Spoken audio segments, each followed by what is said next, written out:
Clamping down, understanding the phrase. Hello everyone. Today, we're going to explore the phrase, clamping down. This phrase is commonly used in English, and understanding its nuances can really help in grasping the language better. So, let's dive into what clamping down means and see it in action. Clamping down is a phrase that essentially means taking strict action to control or stop something. It's often used in contexts where there is a need to enforce rules more firmly or to suppress something that is considered undesirable. The word clamp in this context is metaphorical, suggesting the idea of gripping something tightly. To better understand clamping down, let's look at some examples.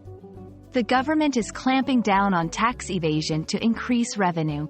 Schools are clamping down on bullying to ensure a safer environment for students.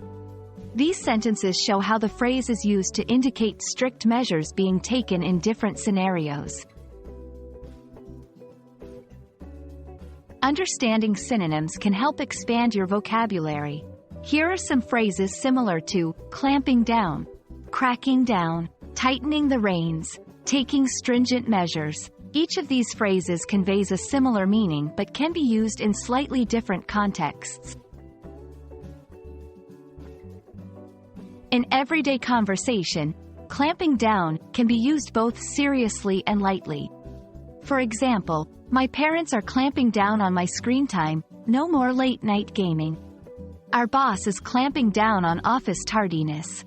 These examples show how the phrase can be applied in personal and professional contexts.